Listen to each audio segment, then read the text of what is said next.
வணக்கம். இது நம்பிக்கை மாணவர்களுக்கான வழிகாட்டும் நிகழ்ச்சி. கீ இன்வென்ஷன் சீரீஸ்ல இன்னைக்கு நம்ம பார்க்க போறது தொலைபேசி. இந்த தொலைபேசியினுடைய முக்கியத்துவத்தை பற்றி விளக்குவதற்காக நம்மிடையே வருகை புரிந்திருக்கக்கூடிய மூத்த பத்திரிகையாளர் திருஞானம் ஐயா அவர்களை வரவேற்கலாம். வணக்கம் சார். வணக்கம் ஆர்த்தி. தொலைபேசியினுடைய முக்கியத்துவத்தை பற்றி சொல்லுங்க சார். தொலைபேசி என்பது அடிப்படையில் மனித குரலை மின்சார சிக்னலாக மாற்றி தொலைதூரத்தில் உள்ளவர்களுக்கு அனுப்பும் ஒரு டெக்னாலஜி. இது தகவல் தொடர்பு துறை புரட்சிகளுக்கெல்லாம் அடித்தளம் இந்த தொலைபேசி கண்டுபிடிப்பு தான். ரேடியோ, டெலிவிஷன், மொபைல் ஃபோன்ஸ் இவை மூலமாக தகவல் தொடர்பு துறையில் மாபெரும் புரட்சி நடந்திருக்கு. பட் இதுக்கெல்லாம் பேஸ் டெலிஃபோன் கண்டுபிடிப்பு. ஸோ அதை பற்றி இன்றைக்கு விரிவாக பார்க்கலாம்.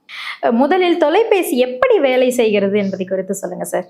மைக்ரோஃபோன். இந்த மைக்ரோஃபோன் மனித குரலை மின்சார சிக்னலாக மாற்றுகிறது.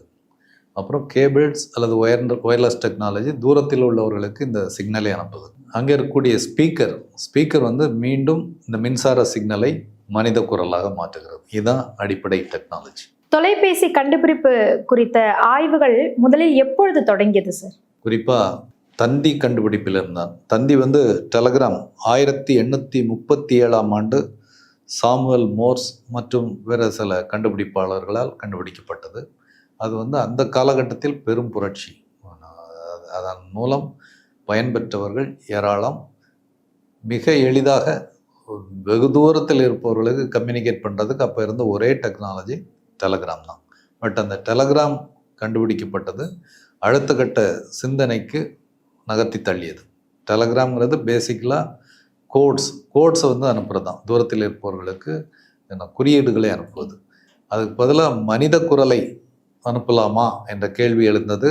நிறைய பேர் அதுக்கான ரிசர்ச்சில் ஈடுபட்டாங்க. 1854 சார்லஸ் போர்சல் அப்படிங்கிறவர் இதுக்கான ஒரு கோட்பாட்டை உருவாக்கிறார்.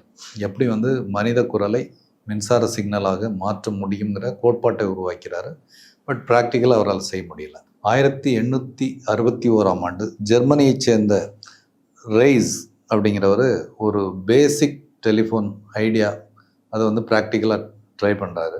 அது ஒரு ப்ரிமிட்டிவ் மாடல். பட் ஒரு மிக மோசமான ஒரு ஒலித்தரம் இருந்ததுனால அது சக்ஸஸ் ஆகலை. இதுதான் ஆரம்பகட்ட முயற்சிகள்.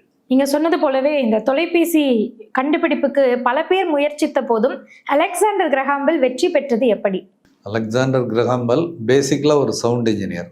அதுவும் குறிப்பாக காது கேளாதவர்களுக்கு ஒலியை கடத்துவதற்கான பல்வேறு வகையான ரிசர்ச்சில் ஒரு அக்கறையோடு ஈடுபட்டிருந்தவர்.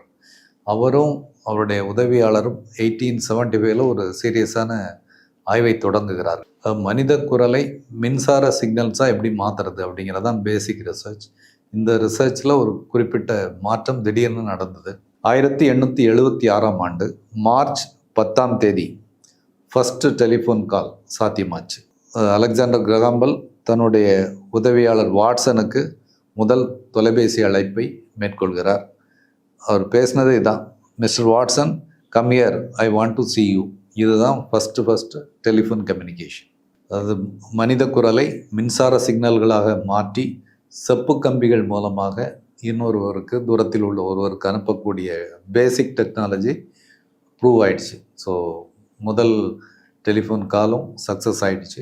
அதே ஆண்டில் அலெக்சாண்டர் கிரஹாம் பெல் இந்த கண்டுபிடிப்புக்கு காப்புரிமை கோரி அதே ஆண்டில் காப்புரிமை பெற்றார். 1877ஆம் ஆண்டில் பெல் பெல் டெலிஃபோன் கம்பெனி அப்படிங்கிறத நிறுவினார். இன்றைக்கி அதுதான் AT&T அப்படிங்கிற பிரபலமான கம்பெனியாக வளர்ந்துருக்குது. கிரஹாம் பெல் காலத்தில் உருவான தொலைபேசி என்ன குறைபாடுகளை கொண்டிருந்தது சார்? அதாவது மனித குரலை மின்சார சிக்னல்களாக மாற்றுவதற்கு அலெக்சாண்டர் கிரஹாம் பெல் பயன்படுத்திய டெக்னாலஜி ஒரு திரவ டிரான்ஸ்மிட்டர், லிக்விட் டிரான்ஸ்மிட்டர். அதில் ஒலி அலைகள் ஒரு உலோக ஊசியை அமில திரவத்தில் நகர்த்தி மின்சார சிக்னல்களை உருவாக்குறது தான் பேசிக் ப்ராசஸ். பட் இது ஒரு காம்ப்ளெக்ஸ் ப்ராசஸ் தான். ஏன்னா இதன் மூலம் தொலைபேசியில் பேசுவதுங்கிற ஒரு குறிப்பிட்ட தூரத்தை தாண்டி சாத்தியமில்லை. அதிகபட்சம் ஒரு 20 கிலோமீட்டருக்குள்ளே தான் சாத்தியமானது. அலெக்சாண்டர் கிரஹாம் பெல்லின் கண்டுபிடிப்பு ஒரு மேம்பட்ட கண்டுபிடிப்பாக இருந்த போதும் கூட அதிலும் குரலின் ஒலியின் தரம் மிக சத்தங்கள் நிறைந்ததாக தான் இருந்தது, ஒரு கிளாரிட்டி குறைவாக இருந்தது. அதே போல் கம்பிகள் மூலம் இந்த டிரான்ஸ்மிஷன் நடந்ததுனால அது வந்து ஒரு அதிக செலவு பிடிக்கக்கூடியதாக இருந்தது. பணக்காரர்கள் மட்டுமே தொலைபேசியை பயன்படுத்த முடியும் என்ற சூழல் அந்த காலகட்டத்தில் இருந்தது. இந்தியாவில் முதல் தொலைபேசி இணைப்பு எப்பொழுது நிறுவப்பட்டது சார்? 1881ஆம் ஆண்டு இந்தியாவில் முதல் தொலைபேசி கல்கத்தாவில் தொலைபேசி இணைப்பு நிறுவப்பட்டது. ஓரியண்டல் டெலிஃபோன் கம்பெனி லிமிடெட் அப்படிங்கிற நிறுவனம் தான் கல்கத்தாவில் இதை நிறுவிச்சு, அடுத்து மும்பை, சென்னை போன்ற நகரங்களிலும் இதே company telephone exchanges நிறுவிச்சு.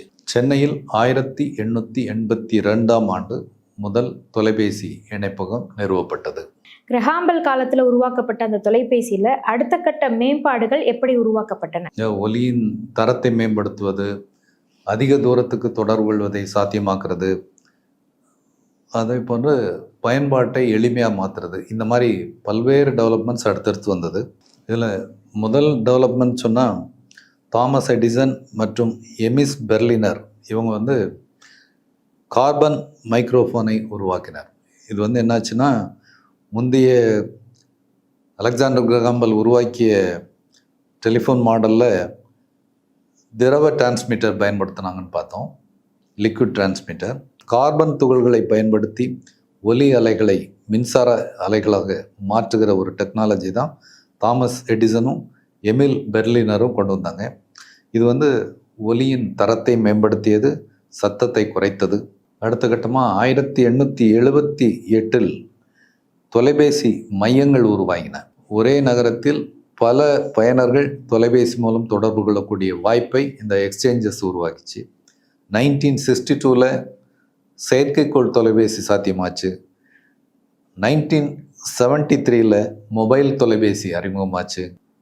Digital telephone, இந்த மாதிரி அடுத்தடுத்த கட்டங்களில் தொலைபேசி கண்டுபிடிப்புங்கிறது மனித குலத்துக்கு பயனுள்ளதாக, மிகவும் கன்வீனியண்ட்டாக, எளிமையாக பயன்படுத்தக்கூடியதாக மாறி வந்திருக்கு. தொலைபேசி கண்டுபிடிப்பு மற்றும் அதனுடைய அடுத்தடுத்த மேம்பட்ட வடிவங்கள் மக்களுக்கு எந்த மாதிரியான ஒரு பங்களிப்பை கொடுக்கின்றது என்பதை தொகுத்து நிறைவாக சொன்னீங்கன்னா சிறப்பாக இருக்கும் சார்.